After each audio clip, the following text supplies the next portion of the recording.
Hello students. पिछली class में हम लोगों ने WSM के वर्किंग स्ट्रेस मेथड जो हमारा है उसके एजम्पशंस के बारे में हम लोगों ने पढ़ा था। तो उस एक बार फिर से एजम्पशंस रिवाइज कर लेते हैं। जैसे कि पहला एजम्पशन था हमारा, plane section before bending remains plane after bending. तो जैसे कि मान लीजिए एक हमारी बीम है, बीम पे लोड पड़ रहा है, ठीक है। तो लोड पड़ रहा है, जब ये बेंड होगी इस तरह से तो यहाँ पे आउटर फाइबर में, बाहरी वाले में टेंशन होगा और अंदर वाले में कंप्रेशन होगा। ये इधर आने की कोशिश करेगा, इधर आने की कोशिश करेगा। उसके बाद अब इस मान लीजिए ये प्लेन है, एक प्लेन है, दो प्लेन है, ऐसे ढेर सारे प्लेन है, ठीक। तो यही प्लेन अगर मान लीजिए ऐसे मुड़ रहा है तो यही प्लेन बिफोर बेंडिंग कैसा है, इस तरह है। बिफोर बेंडिंग ये प्लेन इस तरह है, एंड आफ्टर बेंडिंग ये कंडीशन हो गई, ठीक। तो प्लेन रहेगा, आफ्टर बेंडिंग भी प्लेन ही रहेगा। मतलब ये कि नो शेप चेंजेस, शेप इसका चेंज नहीं हो रहा है, ठीक।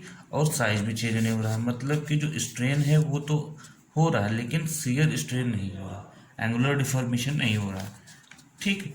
तो स्ट्रेन डायग्राम कैसा होगा, वो लीनियर होगा। तो कुल मिला के जो plane section before bending remains plane after bending का मतलब ये हुआ कि जो हमारा स्ट्रेन डायग्राम बनेगा, अभी बनाएंगे हम लोग, वो लीनियर होगा बस, ठीक। नेक्स्ट दूसरा जो हमारा जंक्शन था वो ये था कि टेंसाइल स्ट्रेसेस जो होंगे, टेंसाइल स्ट्रेसेस जो होंगे वो कंक्रीट तो कंप्रेसिव स्ट्रेसेस झेलता है, तो टेंसाइल स्ट्रेसेस जो झेले जाएंगे, जो हैंडल करेगा वो सिर्फ और सिर्फ हमारा स्टील ही हैंडल करेगा, ठीक। नेक्स्ट हमारा है कि Young's modulus of elasticity. Young modulus जो है वो कंक्रीट का भी और स्टील का भी, दोनों का क्या होगा, कांस्टेंट होगा, ठीक। बट एक्चुअली क्या होता है, रियल में कंक्रीट जो है इलास्टिक नहीं होता है, ठीक, इलास्टिक नहीं होता है ना। बट यहाँ पे वर्किंग स्ट्रेस मेथड में इलास्टिक मेथड इसीलिए इसको बोलते हैं क्योंकि, है ना, इलास्टिक मेथड इसलिए बोलते हैं क्योंकि ये यहाँ पे कंक्रीट का और स्टील का इलास्टिक मॉडुलस कांस्टेंट माना जाता है। एजम्पशन मतलब होता है एज्यूम करना, जो एज्यूम कर लिया कि ये मान के चल रहे हैं, है ना। तो कंक्रीट और स्टील दोनों क्या इलास्टिक माने जाते हैं, लेकिन एक्चुअली में ऐसा नहीं होता। इसीलिए हम ये मेथड ज़्यादा दिन तक नहीं चल पाया, अच्छा मेथड नहीं माना जाता, ठीक। Next steel. स्टील जो है free from, should be free from initial stresses. Steel में इनिशियल स्ट्रेसेस नहीं दिए जाते हैं, फ्री रहता है क्योंकि ये RCC है। जो प्री स्ट्रेस कंक्रीट होता है उसमें प्री स्ट्रेसिंग होती है, पहले स्टील को स्ट्रेस कर दिया जाता है ना।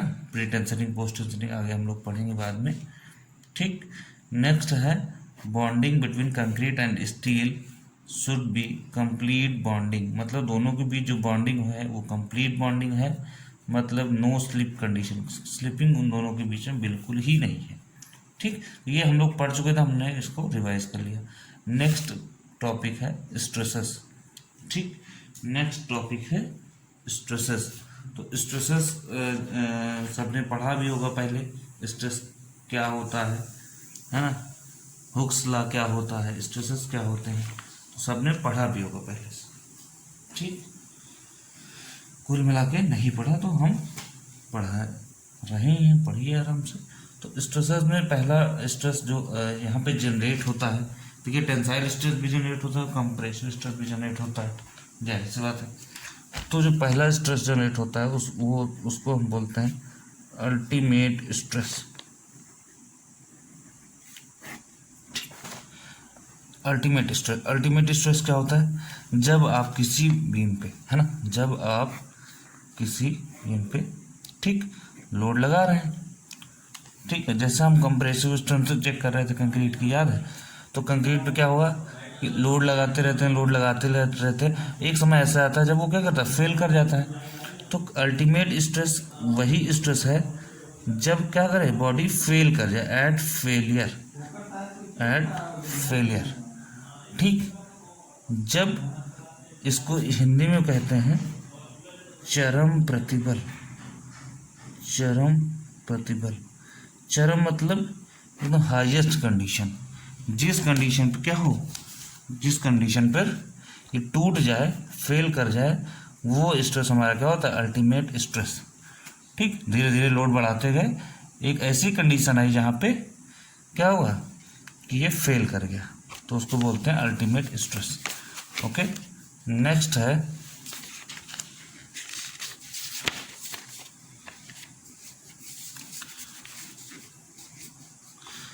एक चीज़ और, अल्टीमेट स्ट्रेस जो है यूज़ नहीं किया जाता डिजाइनिंग में, ठीक है। तो अल्टीमेट स्ट्रेस क्यों डिजाइनिंग में यूज़ किया जाएगा? क्योंकि हमको फेल थोड़े कराना है अपना, जो बीम डिज़ाइन करेंगे या कॉलम डिज़ाइन करेंगे, कुछ भी डिज़ाइन करेंगे तो हमें फेल तो कराना नहीं। तो अल्टीमेट स्ट्रेस क्या किया जाता है?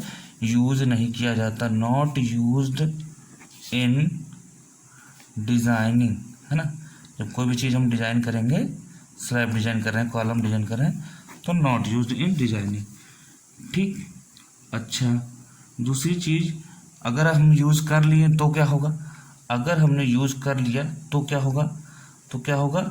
अनडिज़ायरेबल, अनडिज़ायरेबल मतलब जो हम नहीं चाहते वो, है ना। अनडिज़ायरेबल क्रैक्स हो जाएंगी, है ना, और स्ट्रेन हो जाएंगे। अनडिज़ायरेबल स्ट्रेन और एंड क्रैक्स, क्रैक्स मतलब दरारें पड़ जाएंगी, है ना, ठीक है, क्रैक्स। तो अगर हमने यूज़ कर लिया अल्टीमेट स्ट्रेस तो जाहिर सी बात है पहले क्रैश होगा, उसके बाद टूट जाएगा, है ना। तो कोई तोड़ने के लिए तो डिज़ाइन करता नहीं, है ना। हम तो क्या कोशिश कर रहे हैं? अच्छे से अच्छा सेफ रहे, सब कुछ सेफ रहे और डिज़ाइन करते हैं। तो अगला जो हमारा है वो है सेफ, सेफ स्ट्रेस, सुरक्षित, या इसी को हम बोलते हैं वर्किंग स्ट्रेस, ठीक, या इसी को बोलते हैं वर्किंग स्ट्रेस। और यह डिजाइनिंग में यूज किया जाता है, इसीलिए इसको हम बोलते हैं डिजाइन स्ट्रेस। तो 3 नाम है इसके, किसी भी नाम से क्वेश्चन एग्जाम में आ सकता है, ठीक। अब बात आती है कि सेफ स्ट्रेस क्या होता है।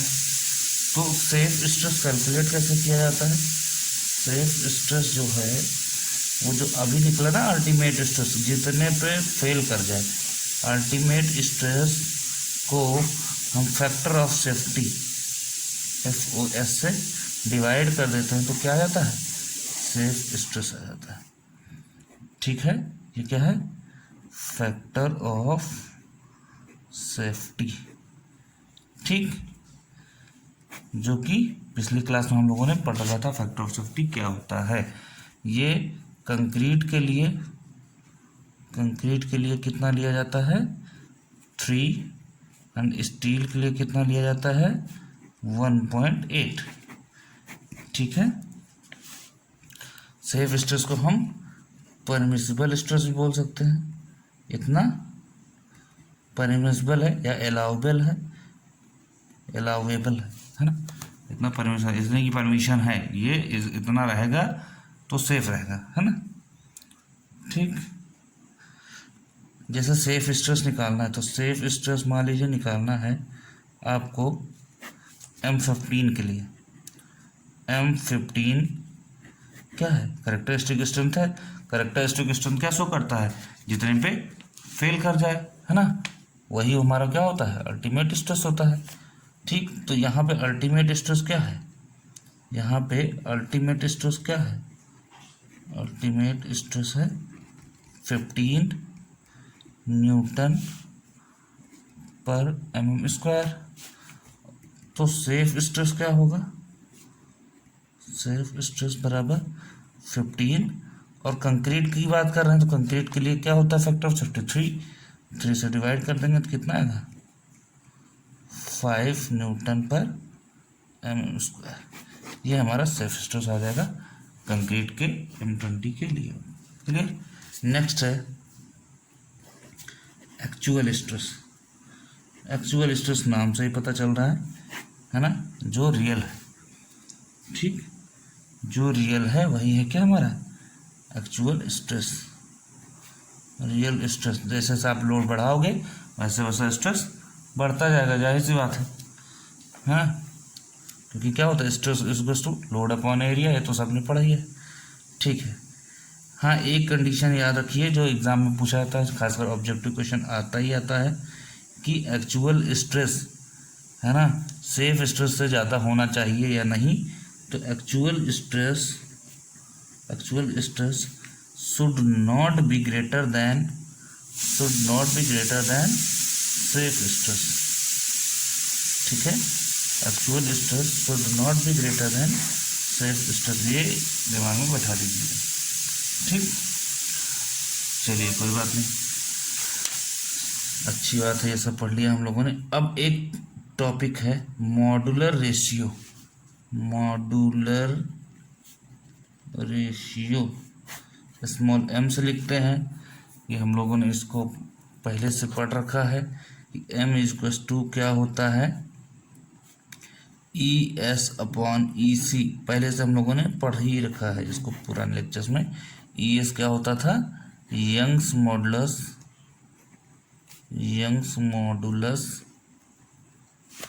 Of steel upon Young's modulus of concrete. और दूसरी चीज़, एक चीज़ और कि इसको हम लोगों ने प्रूव भी किया था कि ये आया कहाँ से था, है ना। ये जो यंग्स मॉडुलस ऑफ कंक्रीट है, ये यंग मॉडुलस ऑफ स्टील है, इन दोनों का रेशियो जो मॉडुलर रेशियो है m से लिखते हैं, इसको हम लोगों ने प्रूव भी किया था ये आया कहाँ से था, ठीक है। तो इसमें परेशान होने की बात नहीं है। अच्छा, ये तो इतना होता है फार्मूला। IS 456/2000 जो हमारा है कोड जो है वो कहता है कि m equals to 280/3 sigma CBC। आप इससे भी कैलकुलेट कर सकते हैं, m equals to 280/3 sigma CBC। ध्यान रखिएगा, ये फॉर्मूला बहुत ही ज़्यादा इम्पोर्टेंट है, ठीक है, बहुत ही ज़्यादा इम्पोर्टेंट है। 3 सिग्मा CBC। सिग्मा CBC क्या होता है, ठीक, तो सुनिए। B for bending, C for compressive, ठीक। तो बेंडिंग कंप्रेसिव स्ट्रेस, सिग्मा क्या शो करता है, स्ट्रेस शो करता है इन कंक्रीट। पहले वाला से क्या है, इन कंक्रीट शो कर रहा है, ठीक। Bending compressive stress in concrete, पहले वाला से कंक्रीट है। जैसे सिग्मा ST लिखा रहता है, तो सिग्मा ST मतलब कि stress, tensile stress in steel, है ना, tensile stress in steel, tensile stress, और S फॉर स्टील। तो इसीलिए इसको थोड़ा सा सिंबल याद रखिएगा, इसको आगे जरूरत पड़ेगी। नेक्स्ट चीज़ हम लोग पढ़ लेते हैं कि हाँ, एक चीज़ और, स्ट्रेस जो हमारा होता है, ये 3 तरीके के तो होते हैं। स्ट्रेस जो है हमारा, ध्यान रखिएगा, एक तो होता है डायरेक्ट स्ट्रेस, पहले ही दिन हमने बताया था, एक होता है बेंडिंग स्ट्रेस, ठीक। अब ये भी टेंसाइल भी होगा, कंप्रेसिव होगा, ये तो आप जानते ही हैं, प्लस माइनस, ये भी टेंसाइल होगा और कंप्रेसिव भी होगा। तो ये दिमाग में रखे रहिएगा कि ऐसा होता है, आगे ज़रूरत पड़ेगी, ठीक, ओके। अब एक काम करते हैं, ठीक। अच्छा हाँ, ये जो bending compressive stress in concrete है सिग्मा CBC, ये डिपेंड किस पे करता है, ये डिपेंड्स अपॉन, ऑब्जेक्टिव क्वेश्चन आ सकता है कि सिग्मा CBC किस पर डिपेंड करता है, तो डिपेंड्स अपॉन किस पर डिपेंड करता है, grade of concrete, grade of concrete. और ग्रेड ऑफ कंक्रीट क्या है, M10 M20, यही सब ग्रेड ऑफ कंक्रीट है, तभी तो हमने यहाँ पे निकाला था M15 का, है ना। अब जैसे मान लीजिए M15 के लिए निकालना है सिग्मा CBC, तो कैसे निकलेगा, M इक्वल्स टू M15 के लिए सिग्मा CBC निकालना है, तो क्या आएगा, M equals to 280 divided by 3 into sigma CBC into sigma CBC अभी आया था कितना, 5, तो आप कैलकुलेट कर लीजिए, 280/15 ये आ जाएगा आपका, ठीक। जो भी है आप अपना देख लीजिए। तो इसी तरह मॉडुलर रेशियो निकाला जाता है, ठीक। अब एक काम करते हैं, अब एनालिसिस शुरू कर देते हैं, ठीक है।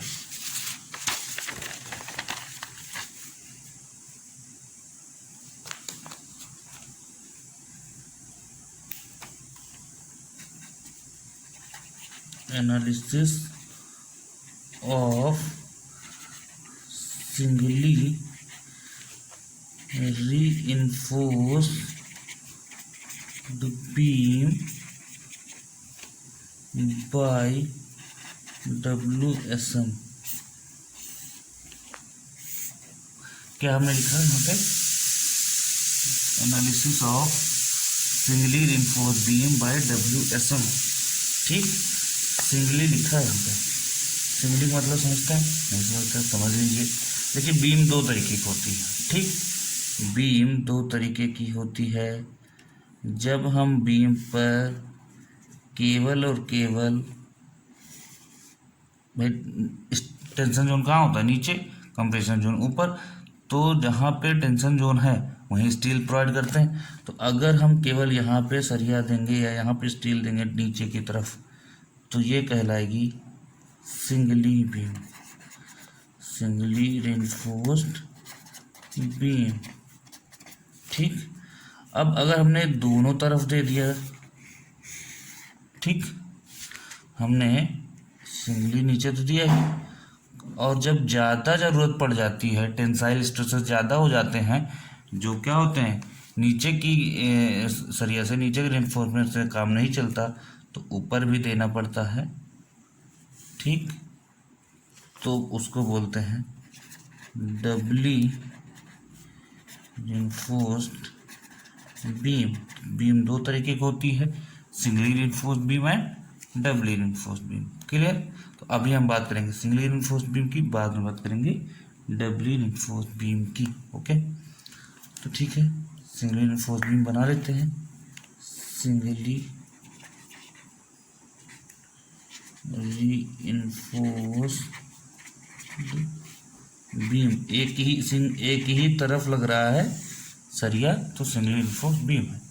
ठीक, अब ध्यान से देखिएगा, अच्छे से समझना। ये आपका है क्रॉस सेक्शन ऑफ बीम। ठीक, क्रॉस सेक्शन ऑफ बीम। अब क्रॉस सेक्शन ऑफ बीम में हमने पढ़ा था कल की न्यूट्रल एक्सिस क्या होती है। न्यूट्रल एक्सिस एक ऐसी एक्सिस होती है, एन ऐसे लिख देते हैं इसको, जो बीम को दो पार्ट में डिवाइड करे। That is the C for compression, T for tension. ठीक, सिंगली रिइंफोर्स्ड बीम में आप कहाँ पे सरिया प्रोवाइड करोगे? यहाँ पे एक सरिया, मान लीजिए दो, मान लीजिए हमने 3 सरिया लगा दिया। अब कह रहे होंगे लोग, कैसे क्यों सरिया लगा रहे हैं? आप सरिया से लगा रहे हो, ठीक है, 1 2 एंड 3। ठीक, कोई बीम है उसमें सरिया से लगी हुई, तो आप बताइए सामने से देखेंगे तो 1 2 3 ऐसे ही तो दिखेगा, ऐसे, है ना? ऐसे देखिए तो सामने से, तो क्रॉस सेक्शन तो यही बना, तो 1 2 3। ठीक, ओके, 3 सरिया लगी हुई है। इसको ऐसे थोड़ा लिखने का तरीका ऐसे होता है। अब इसके सेंटर से एक लाइन खींचिए। अब देखिए ध्यान से, हम यहाँ पे ले रहे हैं कि इसको जो विड्थ है, इसकी जो विड्थ है वो कितनी है, चौड़ाई कितनी है, कैपिटल बी। इसकी जो ओवरऑल डेप्थ है, ओवरऑल डेप्थ नीचे से लेके ऊपर तक पूरा डायमेंशन का है, मान लीजिए डी है, तो हमने बी ले लिया, चौड़ाई विड्थ ऑफ बीम। ठीक, डी ले लिया, ओवरऑल डेप्थ ऑफ बीम। ठीक, और जो यहाँ से यहाँ तक है, जो यहाँ से इसके सेंटर से, सरिया के सेंटर से, क्योंकि सरिया गोल होती है मतलब सर्कुलर होती है, इसके सेंटर से लास्ट तक की दूरी है, उसको बोलते हैं हम इफेक्टिव कवर। क्या बोलते हैं? Effective cover, effective cover. ठीक, और जो यहाँ से इसके आउटर से यहाँ तक होती है, इसको बोलते हैं CC, क्लियर कवर। ये हमने पिछले लेक्चर में बताया था। ठीक, अब देखिए ध्यान से, ये यहाँ से यहाँ तक इसके सेंटर से यहाँ तक, ये है स्मॉल डी। स्मॉल डी को हम बोल देंगे, स्मॉल डी को बोलेंगे, यही मेन होता है effective cover, sorry effective depth, depth है ना। तो आप जरा डायग्राम देख के बताइए कि ये कैपिटल डी ओवरऑल डेप्थ है, स्मॉल डी इफेक्टिव डेप्थ है, तो स्मॉल डी इफेक्टिव डेप्थ आएगा क्या? स्मॉल डी इफेक्टिव डेप्थ बराबर capital depth minus effective cover, ये तो आएगा, बराबर स्मॉल डी बराबर capital D minus effective cover, ये आएगा। मतलब कैपिटल डी जो ओवरऑल डेप्थ होगी उसमें से अगर हम इफेक्टिव कवर हटा देंगे तो हमारी इफेक्टिव डेप्थ आ जाएगी। ओके, नेक्स्ट हम लोग अब एनालिसिस करते हैं फटाफट। ये सीख गए आप लोग तो एलएसएम फटाफट आ जाएगा, उसके बाद अब तो कोई टाइम ही नहीं लगेगा, सारा सिलेबस फटाफट हो जाएगा। ठीक है, तो बनाते हैं फिर से अच्छे से समझने के लिए। ये हमारी बीम है, ठीक, ये हमारा न्यूट्रल एक्सिस है, ये कंप्रेशन, ये टेंशन, और हमने मान लिया, ठीक, ओके, ठीक है। अब यहाँ से यहाँ तक क्या है, यहाँ से यहाँ तक कैपिटल बी, यहाँ से यहाँ तक हमारा स्मॉल डी, यहाँ से यहाँ तक क्या है इफेक्टिव कवर, और ये हमारा पूरा क्या है capital D, depth of beam. ठीक, अब नेक्स्ट आइए टॉपिक पे, मुद्दे पे ही, मुद्दा ये है कि इसको ना इसे बढ़ा दीजिए, जरूरत पड़ेगी। अब हम लोग क्या पढ़ते हैं पहले, अब हम लोग पहले पढ़ते हैं कि स्ट्रेन डायग्राम कैसे बनेंगे, हैं। अब एक बात बताइए, यहीं तक आएगा स्टील, यहीं तक बने। अब एक चीज़ और सुनिए ध्यान से, ये जो नीचे वाला पोर्शन होता है ये टेंशन जोन होता है, तो टेंशन जोन में साफ साफ हम लोगों ने एजम्पशन अभी माना था, एजम्पशन माना था, क्या एजम्पशन माना था, ये एजम्पशन ये माना था हम लोगों ने, ये टेंसाइल स्ट्रेसेस जो होंगे वो केवल स्टील हैंडल करेगा, केवल स्टील हैंडल करेगा। इसलिए जो टेंशन जोन में, जो भी टेंशन जोन में जो टेंसाइल स्ट्रेसेस है, यहाँ पे जो कंक्रीट यहाँ जो कंक्रीट भरा होगा इसका कोई मतलब है नहीं, स्टील ही केवल हैंडल करेगा। ठीक, अब स्टील हैंडल करेगा मतलब जब स्टील इतनी कंक्रीट की जगह लगाया जाएगा तो वहाँ की कंक्रीट कहाँ गई, वहाँ की कंक्रीट तो होगी ना। ठीक, तो इधर का जो पूरा कंक्रीट का एरिया है, एरिया ऑफ कंक्रीट AC जो होगा, है ना, AC, उसको हम कन्वर्ट कर देते हैं इससे एरिया ऑफ स्टील में, इसमें कन्वर्ट कर दें एरिया ऑफ स्टील में। अब बात आई कि कैसे करें कन्वर्ट, तो याद है मॉडुलर रेशियो से मल्टीप्लाई कर देंगे, तो एरिया ऑफ कंक्रीट बराबर एरिया ऑफ स्टील इंटू, मतलब कुल मिला के एरिया ऑफ कंक्रीट जो है m गुना होगा एरिया ऑफ स्टील के। ये हम लोगों ने पिछली क्लास में पढ़ा था मॉडुलर रेशियो निकालते समय। ठीक है, तो इस यहाँ पे हम ये लिख सकते हैं MAST, यहाँ के एरिया को लिख सकते हैं MAST। ठीक, ओके, इसके सेंटर तक हमने ड्रॉ कर लिया। अब स्ट्रेन डायग्राम में क्या है कि पहला जो एजम्पशन है हमारा, पहला एजम्पशन क्या कहता है, कुछ याद है, एक मिनट, पहला एजम्पशन हमारा क्या था कि plane section before bending remains plane after bending, है ना। तो हमने बताया था कि उसका मतलब ये होता है कि स्ट्रेन डायग्राम जो है वो हमेशा क्या होगा, स्ट्रेन डायग्राम हमेशा होता है लीनियर। तो स्ट्रेन डायग्राम लीनियर होगा तो अभी लीनियर बनेगा। Plane section before bending remains plane after bending का मतलब ये होता है कि ये न्यूट्रल एक्सिस है, तो न्यूट्रल एक्सिस से जितनी दूरी आप ऊपर जाएंगे, है ना, उतनी ही इसी के हिसाब से, इसी के डायरेक्टली प्रोपोर्शनल होता है हमारा स्ट्रेन। जैसे आप यहाँ से इतना ऊपर चलेंगे, यहाँ तो हमारा स्ट्रेन शून्य है, जीरो है, यहाँ पे स्ट्रेस भी जीरो होता है, स्ट्रेन भी जीरो होता है। अब यहाँ से आप थोड़ी दूर आगे गए, ठीक है, यहाँ से आप थोड़ी दूर आगे गए, यहाँ इतना स्ट्रेन हुआ, इतनी दूर गए, समझ रहे हैं, इतना स्ट्रेन हुआ, फिर दूर गए, फिर स्ट्रेन हुआ, जितनी दूर आप जाएंगे उतना स्ट्रेन होता जाएगा। मतलब कुल मिला के जो स्ट्रेन होगा वो किसके प्रोपोर्शनल है, स्ट्रेन है वो किस पे डिपेंडेंट है, स्ट्रेन है वो किस पे डिपेंडेंट है, यहाँ से यहाँ तक की दूरी, मतलब न्यूट्रल एक्सिस से यहाँ तक की दूरी जो है उस पर डिपेंडेंट है स्ट्रेन। ठीक, अब ये कंप्रेशन जोन है, तो यहाँ की स्ट्रेन को हम लिख देते हैं ईसी से।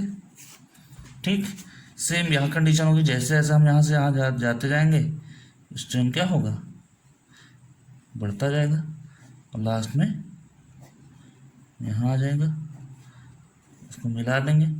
तो कुल मिला के स्ट्रेन हमने यहाँ तक ड्रा किया, दोनों को मिला दिया तो एक सीधी लाइन बन गई। इसी को हम बोलते हैं कि स्ट्रेन हमारा क्या है, लीनियर है। टेंशन जोन है तो यहाँ पे ईटी होगा। ठीक, स्ट्रेन डायग्राम, स्ट्रेन डायग्राम, ठीक है, ये कैसा है, लीनियर है। लीनियर मैंने एक ही रेखा में, पैराबोला नहीं है, या फिर है ना, ये सिंपल लाइन है, सीधी लाइन। ठीक है, कोई ऐसा नहीं कि पैराबोला है या फिर क्यूबिक पैराबोला, ऐसा कुछ नहीं, सर्किल है, ऐसा कुछ नहीं। अब बात एक चीज़ और आई है यहाँ पे कि अगर ईसी है, ईटी है, लेकिन हमने एजम्पशन लिया है कि दोनों क्या हैं, बराबर है, तो ईसी को ईटी भी लिख सकते हैं, ईटी को ईसी भी लिख सकते हैं, क्योंकि हम ये सब क्या फॉलो कर रहे हैं, कंक्रीट हो चाहे हमारा स्टील है, दोनों क्या फॉलो कर रहे हैं, हुक्स लॉ। हुक्स लॉ में क्या है, दोनों यंग मॉडुलस, और दोनों के यंग मॉडुलस, कंक्रीट के और स्टील के दोनों के यंग मॉडुलस क्या है, कांस्टेंट है, इसलिए ईटी और ईसी दोनों बराबर होंगे। और एक चीज़ और, इसलिए भी दोनों बराबर होंगे क्योंकि नो स्लिप कंडीशन है ना, नो स्लिप कंडीशन है, नो स्लिप कंडीशन है। ठीक, जितना स्टील एक्सपेंड करेगा उतना कंक्रीट भी एक्सपेंड करेगा। ये मान के चल रहा है यहाँ पे, ऐसा होता नहीं है एग्जैक्टली। ठीक, क्योंकि ये WSM मेथड है। ओके, नेक्स्ट हम लोग पढ़ते हैं स्ट्रेस डायग्राम। अब तो सारी प्रॉब्लम सॉल्व हो चुकी है। ठीक, कहाँ गया भाई साहब पेन हमारा। ठीक है, स्ट्रेस डायग्राम, स्ट्रेस डायग्राम बहुत ही इजी है। ठीक भाई, स्ट्रेस कैसे बढ़ता जाता है, लोड के हिसाब से। ठीक, लोड जैसे जैसे आप बढ़ाओगे स्ट्रेस बढ़ता जाएगा भाई। ठीक, अब यहाँ हमारा न्यूट्रल एक्सिस है। ठीक, लोड बढ़ाना शुरू किया सब लोगों ने भाई, थोड़ा थोड़ा थोड़ा स्ट्रेस बढ़ा, है ना, यहाँ यहाँ यहाँ स्ट्रेस बढ़ा, स्ट्रेस बढ़ा, एक समय ऐसा आया स्ट्रेस चरम पे पहुंच गया, है ना, जितना सेफ रहेगा, है ना, सिग्मा CBC जो भी लिखा था वो अपने डिजाइन स्ट्रेस पे पहुंच गया, सिग्मा CBC। ठीक, पहले कितना था, जीरो था, पहले जीरो था। ये कैसा होगा, कंप्रेसिव, ये कैसा होगा, कंप्रेसिव। और नीचे कैसा होगा, टेंसाइल, नीचे कैसा होगा, टेंसाइल। ठीक, अब ये सिग्मा CBC है तो ये कितना होगा, सिग्मा ST, अभी भी इसके पहले बताया था। ठीक, सिग्मा ST होगा। अब देखो ध्यान से, इसको सिग्मा ST ऐसे डायरेक्ट नहीं लिखा जा सकता। क्यों, क्योंकि यहाँ पे जो टेंसाइल जो जोन है, टेंशन जोन में है, वो वहाँ पे स्ट्रेस जो जनरेट हो रहा है वहाँ पे आएगा सिग्मा CBC। ये वाला जो है कंप्रेशन जोन में है तो यहाँ भी आएगा sigma CBC in tension zone, है ना, इन टेंशन जोन। लेकिन उसको पिछली वाली क्लास में हमने बताया था कि सिग्मा CBC को अगर हम कंक्रीट में बदलना चाहते हैं स्टील में तो क्या होगा, सिग्मा ST/m लिखेंगे। एक बार पिछली क्लास देखिएगा तो उसमें हमने ऐसा प्रूफ करवाया था। ठीक है, अब बार बार हम प्रूफ तो नहीं बताएंगे, ठीक, उसके लिए आपको क्लास करनी ही पड़ेगी। ठीक है, अब बात आती है कि चलो ये तो स्ट्रेस डायग्राम हो गया, ये भी लीनियर बनता है। अब एक खास बात इसमें यह है कि इस वाले जो ये वाला हमारा कंप्रेशन जोन है, ये पूरा कंप्रेशन जोन है ना, ये हमारा जो कंप्रेशन जोन ये इतना बन रहा है। ठीक है, इसमें फोर्स कहाँ पे एक्ट कर रहा होगा, कंप्रेसिव फोर्स, सारा कंप्रेसिव फोर्स जो होगा कुछ यहाँ पे एक्ट कर रहा है, कुछ यहाँ पे, कुछ यहाँ पे, लेकिन कंप्रेसिव फोर्स कहीं एक जगह एक्ट कर रहा होगा ना। ठीक, कंप्रेसिव फोर्स कहीं न कहीं एक्ट कर रहा होगा ना, FC। और टेंसाइल फोर्स कहाँ एक्ट कर रहा होगा, कंप्रेसिव फोर्स कहीं ना कहीं एक्ट कर रहा होगा, तो टेंसाइल फोर्स कहाँ एक्ट करेगा, FT यहाँ पे। अब देखिए ध्यान से, ये जो एरिया है ये ट्रायंगुलर एरिया है। ट्रायंगल में क्या होता है कि एक खास बात बता दें यहाँ पे, इधर साइड में ट्रायंगल में क्या होता है कि फोर्स कोई भी एक्ट करता है तो ऊपर से x/3, मान लीजिए टोटल x है, तब की बात कर रहा हूँ मैं, मान लीजिए इसकी लेंथ x है तो x/3 पे, और इधर से देखा जाए तो 2x/3 पे, चाहे आप इधर से 2x/3 ले लो, चाहे यहाँ से 1/3 ले लो, बात वही पड़ेगी। तो यहाँ पे फोर्स एक्ट करता है ट्रायंगुलर में। ठीक, चलिए, तो यहाँ पे कितनी दूरी पे फोर्स एक्ट कर रहा है, यहाँ से लेके यहाँ तक कितना है, x/3 पे एक्ट करेगा।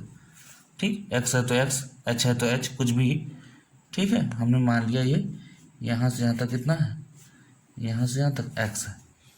ठीक, तो ये x/3 हो गया। अच्छा, दूसरी चीज़, यहाँ पे कहाँ पे एक्ट करेगा, तो यहाँ कोई एरिया ही नहीं, क्यों, क्योंकि यहाँ बस स्टील ही स्टील है ना।